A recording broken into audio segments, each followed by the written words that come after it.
इस नई कहानी की शुरुआत में हम यूजिन नाम की लड़की को देखते हैं जो कि बीजिंग के हाईवेज में किसी को ढूंढ रही होती है और ये साल होता है 2015, जो कि हम आगे पता करेंगे वो किसको ढूंढ रही है। फ्लैशबैक में हम 2007 ईयर देखते हैं जहाँ पर यूजिन के डैड को कोई बीमारी हो गई थी, तो इस वजह से वो हॉस्पिटल में थे और यूजिन और उसकी मॉम ने बड़ी मुश्किल से उनके इलाज के लिए पैसे इकट्ठा करे थे। इसी बीच यूजिन को एक हाई स्कूल में एडमिशन मिल जाती है और आगे वो एक अच्छी यूनिवर्सिटी में एडमिशन लेकर लाइफ में सेट होना चाहती थी। यूजिन जब गुजर रही होती है तो एक महंगी बाइक पर एक स्टूडेंट आ रहा होता है और उसकी गाड़ी पाइप के ऊपर से होकर निकलती है, तो यूजिन के ऊपर पाइप से पानी पड़ जाता है। यूजिन को गुस्सा आ जाता है और यही लड़का होता है जो हमारी कहानी का हीरो है, जिसका नाम होता है जैंग, और ये बहुत ही अमीर घर से होता है। बहुत सारी लड़कियों ने इसे प्रपोज करा था पर इसने सबको ही रिजेक्ट कर दिया था। यूजिन उसके पास जाकर उसे माफ़ी मांगने के लिए बोलती है पर वो लड़का उसे माफ़ी नहीं मांगता और वो वहाँ से चला जाता है। इस ड्रामा में आगे बढ़ने से पहले please subscribe this channel. Class में जाने पर यूजिन की एक बेस्ट फ्रेंड बन जाती है जिसका नाम मोयू होता है और ये लड़की का नाम मैंग होता है जो कि अपने आप को बहुत ही रिच दिखाती है।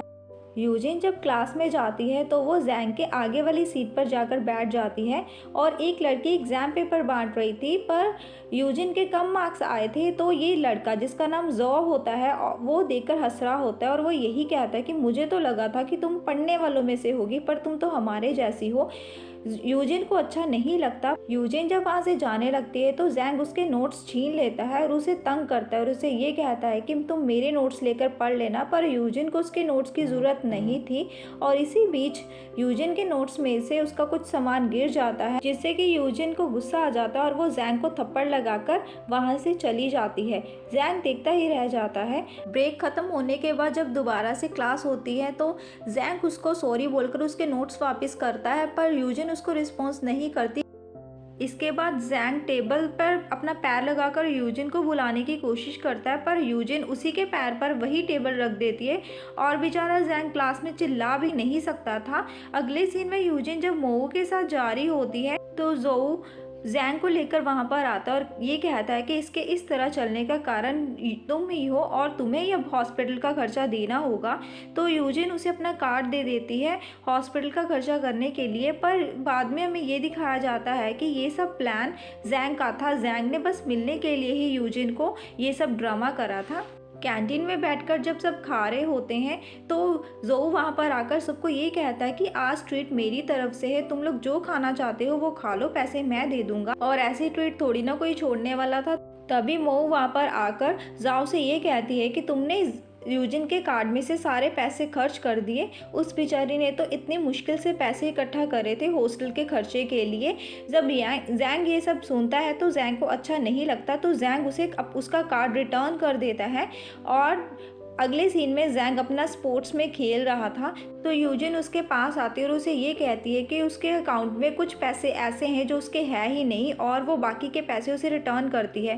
तो जैंग उसे पैसे लेने से मना कर देता है। मैंग आकर यूजिन को बुरा भला कहने लगती है पर यूजिन पैसे देकर वहाँ से चली जाती है और जैंग भी चला जाता है। अगले सीन में टेरेस पर यूजिन खड़ी परेशान हो रही थी तो उसके पास जैंग आता है और जैंग उसे उसकी परेशानी पूछता है तो यूजिन उसे नहीं बताती और वो वहाँ से जाने की कोशिश करती है। पर यूजिन को याद आ जाता है कि उसके सर ने उसे बोला था कि अगर तुम एग्जाम्स में अच्छे मार्क्स लोगी तभी तो तुम अच्छी यूनिवर्सिटी में एडमिशन ले पाओगी। फिर वो जैंग को सारी बात बता देती है कि उसके घर में प्रॉब्लम चल रही है, इस वजह से वो अच्छे से पढ़ नहीं पाती।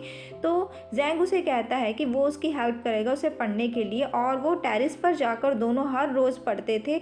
जैंग उसकी बहुत हेल्प करता था उसको पढ़ाने में। तभी रिजल्ट आ जाता है और यूजिन के 85 मार्क्स आए होते हैं। जैंग भी ये सब देखकर बहुत खुश हो रहा होता है। धीरे धीरे वो दोनों एक दूसरे के फ्रेंड बन जाते हैं। मोयू भी जाओ को लाइक करने लग गई थी। अगले दिन जैंग मोयू से पूछता है कि यूजिन आज स्कूल क्यों नहीं आई है, तो मोयू कहती है कि मुझे भी नहीं उसने इसके बारे में कुछ बताया। जैंग बेचारा परेशान हो रहा होता है यूजिन के लिए। उसे अगले दिन भी यूजिन स्कूल नहीं आई होती तो उसकी सीट पर मोयू आकर बैठ जाती है। तो जैंग उसे कहता है कि ये तो यूजिन की सीट है। तो मोयू से बताती है कि यूजिन स्कूल आ चुकी है और वो हॉस्टल में है, पता नहीं आज स्कूल क्यों नहीं आई। तो जैंग भागा भागा हॉस्टल में जाता है और यूजिन से कहता है कि तुम ठीक ठीक तो हो, क्या तुम्हें मेरी वजह से कुछ हर्ट हुआ है जो तुम स्कूल नहीं आ रही हो? तो यूजिन उसे कहती है कि मैं ठीक हूँ, ऐसी कोई बात नहीं है, पर तुम मेरे पीछे मत आओ। तो जैंग अचानक से उसके बाजू पर लगा हुआ ब्लैक कलर का टैग देख लेता है, जिसका मतलब ये होता है कि यूजिन के डैड की डेथ हो गई है। और फिर वो यूजिन रोने लग जाती है और वो बाहर आ जाती है और जैंग को कहती है कि वो उसको पीछा ना करे। जैंग भी फिर उसका पीछा करना बंद कर देता है। अगले सीन में हम हाई स्कूल की फेयरवेल पार्टी का सीन देखते हैं, जहाँ पर सब बच्चे एंजॉय कर रहे होते हैं। और इतने दिनों बाद यूजिन को जब जैंग देखता है तो जैंग कहता है कि मैंने इसके साथ अच्छा नहीं किया इतने दिनों बात करे बिना। इसके बाद मोयू चली जाती है जो के साथ डांस करने के लिए और दोनों ही डांस करने लग जाते हैं।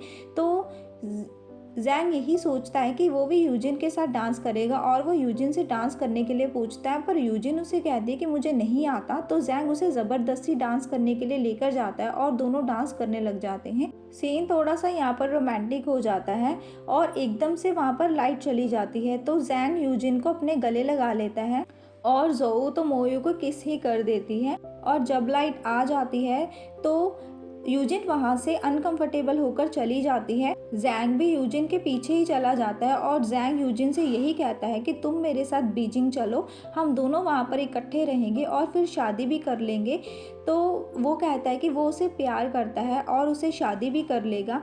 पर करोड़पति का बेटा जब एकदम से प्रपोज करे तो यूजिन ये सोच रही थी कि वो आखिर उसे गलत ना समझ ले अगर वो उसे हाँ करेगी। तो वो चुपचाप से उसको बस किस कर देती है और वो वहाँ से चली जाती है। पर जैंग को यही लगता है कि शायद यूजिन की इसमें हाँ होगी, पर यूजिन उसको हाँ नहीं करना चाहती थी और वो यही सोचती है कि अब वो जैंग को नहीं मिलेगी और वो वहाँ से चली जाती है। अब साल 2009 में हम ये देखते हैं कि यूजिन एक लाइब्रेरी में काम करती है। वहाँ पर एक युआन जो कि यूजिन का सीनियर होता है वहीं पर काम करता है और हर काम में यूजिन की हेल्प करता है और यूजिन के नज़दीक भी आने की कोशिश करता है। जब एक दिन यूजिन काम खत्म करके बाहर आ रही थी तो उसे लगता था उसे कोई पुकार रहा है, पर वहाँ पर जैंग आ जाता है और जैंग उसे देखकर कहता है कि क्या तुम मुझे भूल गई हो, मैंने तुम्हें आखिरी बार फेयरवेल में देखा था। तो यूजिन कहती है कि तुम यहाँ पर क्या कर रहे हो। जैंग उसे कहता है कि अब ये मत सोचना कि मैं तुम्हारे पीछे आई हूँ, मैं तो बस मंदिर जा रहा था। तो वहाँ पर युआन भी आ जाता है, तो दोनों एक दूसरे को इंट्रोड्यूस करवाते हैं। तो युआन यूजिन को अपना बॉयफ्रेंड बताता है। जैंग को गुस्सा लगता है और जैंग कहता है कि मैं भी यूजिन का बॉयफ्रेंड हूँ और वो ये भी कहता है कि वो यूजिन को उससे पहले जानता है। इसके बाद वो उन दोनों को भी मंदिर चलने के लिए बोलता है। वो दोनों रेडी नहीं होते तो वो ये कहता है कि उसके पास गाड़ी है। फिर वो दोनों ही मंदिर जाने के लिए तैयार हो जाते हैं। गाड़ी में बैठकर भी जैंग यूजिन को देखता रहता है और युआन अपना इंट्रोडक्शन करवाता है जैंग की सिस्टर के साथ। मंदिर जाने पर वो दोनों बैठ जाते हैं। इस मंदिर की खासियत ये है कि इसमें बहुत सारी पुरानी बुक्स हैं और लोग अपनी विशेस को उस बुक्स में लिखते हैं। इसी तरह जैंग जब अपनी विश को लिख रहा था बुक में तो वो यूजिन से छुपा रहा था। ऐसा लग रहा था कि जैसे वो कोई एग्ज़ाम लिख रहा हो। जब वो मंदिर से बाहर आते हैं तो जैंग उसे ये कहता है कि तुम मुझे फेयरवेल के बाद क्यों नहीं मिली, मैंने तुम्हें प्रपोज करा था, मुझे तो लगा कि तुम मुझे प्यार करती हो, इसी वजह से तुमने मुझे किस करी, पर तुम तो बिना कुछ कहे वहाँ से चली गई। और फिर वो ज़बरदस्ती यूजिन को किस कर देता है। दूर खड़ा युआन देख रहा होता है, उसको अच्छा नहीं लगता। इसके बाद जैंग, यूजिन और युआन तीनों ही डिनर के लिए पास वाले रेस्टोरेंट में आए होते हैं और जैंग यूजिन को ड्रिंक करने के लिए बोलता है। यूजिन जब मना करती है तो जैंग कहता है कि मेरे लिए पी लो। तो यूजिन वो ड्रिंक कर लेती है और उसको इतना नशा हो जाता है कि वो वहीं पर सो जाती है और सोते वक्त भी वो जैंग का ही नाम ले रही होती है और ये सब सुनकर जैंग को बहुत ही अच्छा लगता है। अगले दिन यूजिन जब लाइब्रेरी में आती है और युआन से बात करती है तो युआन उससे अच्छे से बात नहीं करता क्योंकि यूजिन नशे की हालत में जैंग का ही नाम ले रही थी और अब वो यूजिन के हर बात का जवाब अच्छे से नहीं देता और उसको इग्नोर करता है और ये बात यूजिन को अच्छी नहीं लगती और गुस्से में यूजिन जब जैंग के पास जाती है और उसको पीटना शुरू कर देती है और ये कहती है कि तुम्हारी वजह से युआन अब मुझसे अच्छे से बात नहीं करता, तुमने मुझे इतनी ड्रिंक क्यों करवाई। तो वो जैंग को फिर से पीटना शुरू कर देती है। जैंग उसे कहता है कि मैंने तुम्हारा इतना वेट करा इतने सालों से और मुझे लगता था कि तुम मुझे अगर ये कहोगे कि मैं तुम्हें पसंद करती हूँ, पर तुम उस युआन की वजह से मेरे साथ लड़ रही हो। फेयरवेल पार्टी में भी तुमने मुझे हाँ जैसा करने के लिए किस करी थी और मुझे लगा कि तुम मुझे पसंद करती हो, पर उसके बाद तुमने मुझे पूरी तरह से इग्नोर कर दिया। और वो गुस्से से ही बात कर रहा होता है तो यूजिन उसे कहती है कि वो उसे पसंद नहीं करती। जैंग को उसकी इस बात पर गुस्सा आ जाता है और यूजिन जैंग से कहती है कि अब मैं तुमसे कभी नहीं मिलूंगी। इसके बाद हम 2011 का सीन देखते हैं जहाँ पर यूजिन की फ्रेंड मोयू काम करती है और यहाँ पर एडमिट और कोई नहीं बल्कि जोयू होता है। पहले ये दोनों अलग हो गए थे, अब फिर से वो दोनों ही इकट्ठे हो गए हैं। यूजिन अपनी माँ से मिलने के लिए अपनी माँ के गांव आती है और उनकी हेल्प और कोई नहीं बल्कि उनके भाई कर रहे होते हैं। जब यूजिन अपने मॉम के साथ बातें करती हुई आ रही होती है तो वो एकदम से वहाँ पर जैंग को देखती है और हैरान हो जाती है कि ये इधर क्या कर रहा है, इतने सालों बाद वो उसके गाँव में क्या करने आया है। उस रात जैंग उनके घर में ही रहता है और जैंग उसे बताता है कि वो उसके पीछे नहीं आया बल्कि उसकी मॉम की इलेक्ट्रिकल फैक्ट्री यहाँ पर है, तो वो उसी सिलसिले में यहाँ पर आया है। और वो जब खिलौने बना रही होती है तो वो यूजिन से पूछता है कि तुम्हारा गुजारा इन खिलौनों से हो जाता है, तो यूजिन उसे कहती है कि हाँ, हमारे गुजारे के लिए ये इनफ है। इसके बाद यूजिन चली जाती है और पूरी रात बैठकर जैंग उसके लिए एक टॉय बनाता है। जैंग ने पूरी रात काम करा था तो वो थक हार कर बाहर ही सो जाता है। जब यूजिन उसके पास जाती है तो जैंग उसको वही टॉय देता है। रैबिट का एक कान देखकर यूजिन बहुत खुश हो जाती है और जैंग भी इससे खुश हो जाता है। यूजिन जैंग के हाथ को देखती है जहाँ पर चोट लगी हुई थी। टॉय बनाते वक्त जैंग के बहुत चोट लगी थी तो यूजिन समझ जाती है कि जैंग सच में उसे प्यार करता है। जैंग यूजिन से कहता है कि तुम बीजिंग में नौकरी कर लो और फिर मेरे साथ ही रहना। यूजिन मान जाती है। फिर वो सभी नौकरी के लिए बीजिंग में अप्लाई करती है और काफ़ी एग्ज़ाम्स भी देती है पर उसे नौकरी नहीं मिलती। तो उसकी एक फ्रेंड उसे कहती है कि तुम अकेले बीजिंग में ही क्यों ट्राई कर रही हो, तुम शंघाई में भी ट्राई कर सकती हो जॉब के लिए। फिर वो मान जाती है और शंघाई में जॉब अप्लाई करने के बाद उसे वहाँ पर जॉब मिल जाती है। इसके बाद वो जैंग को कॉल करके उसे ये बताती है कि बीजिंग में उसने बहुत ट्राई करा था पर उसे जॉब नहीं मिली तो शंघाई में मिल गई है। जैंग उसे गुस्से से कहता है कि तुम मेरी कभी बात को नहीं मानती हो। तो फिर वो जैंग को समझाने के लिए ट्रेन में जाती है। तभी वहाँ पर जैंग का कॉल आ जाता है और वो ये कहता है कि मैंने तुमसे गुस्से में बात करी है और मैं तब अब तुमसे मिलने के लिए ट्रेन में आ रहा हूँ। तो वो दोनों ये डिसाइड करते हैं कि किसी कॉमन जंक्शन पर मिलेंगे और जब दोनों मिलते हैं तो दोनों एक दूसरे को हग कर लेते हैं और दोनों ही बहुत खुश हो रहे होते हैं। इसके बाद साल 2018 दिखाया जाता है जहां पर जैंग और यूजिन दोनों एक ही अपार्टमेंट में शिफ्ट हो गए थे। कुछ दिनों बाद मोयू यूजिन के पास आती है और ये कहती है कि वो जोयू से प्यार करती थी पर अब जोयू किसी और लड़की से शादी करने जा रहा है तो वो अब वहाँ पर कबाब में हड्डी बनकर नहीं रहना चाहती, तो वो अब्रॉड जा रही है और यही बताने वो यहाँ पर आई थी। अगले सीन में हम यांग और यूजिन को शॉपिंग करते हुए देखते हैं।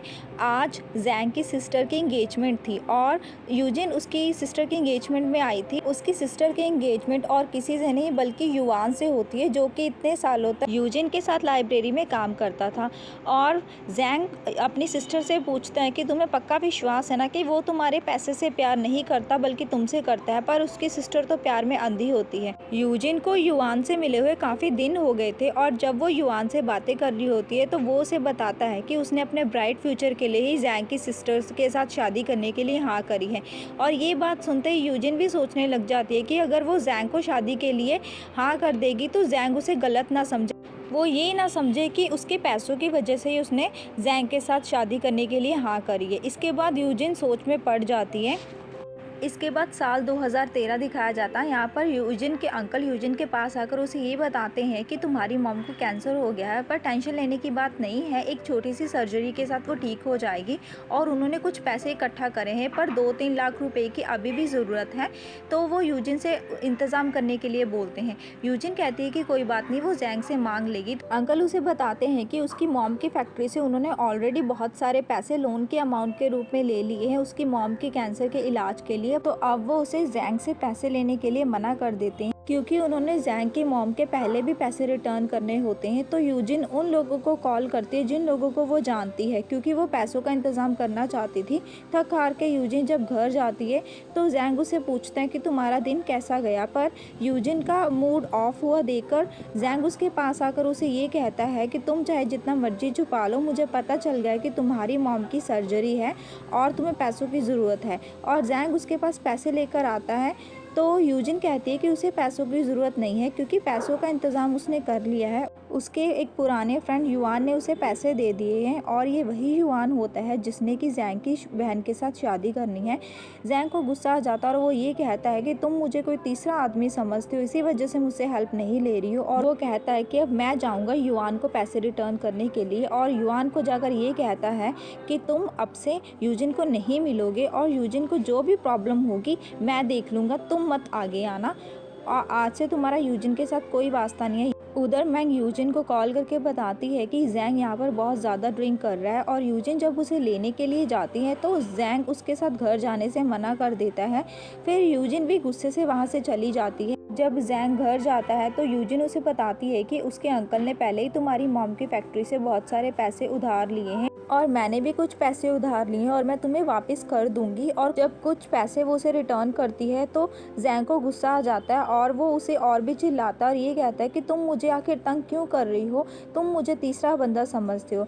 ज़ैंग को उसके पापा की वजह से बीजिंग की अच्छी कंपनी में जॉब मिल जाती है, और जब वो फ्लाइट में जा रहा होता है तो वो अपना बार बार फ़ोन चेक करता है कि यूजिन ने शायद उसे कोई मैसेज करा हो, पर यूजिन उसे कोई मैसेज नहीं करती। तो वो यही समझ लेता है कि शायद यूजिन उसे प्यार करती ही नहीं है और यूजिन उसके बिना खुश है। इसके बाद हम 2015 का सीन देखते हैं, मतलब 2 साल बाद। यूजिन जब जहाँ भी जाती है तो उसे बस ज़ैंग की ही याद आ रही होती है। जिधर भी वो देखती है उसे ज़ैंग के होने का एहसास होता है, और फिर वो वही पुराने मंदिर जाती है जहाँ पर वो ज़ैंग के साथ आई थी, और उसे याद आ जाता है कि ज़ैंग ने उस बुक में अपनी विश लिखी थी।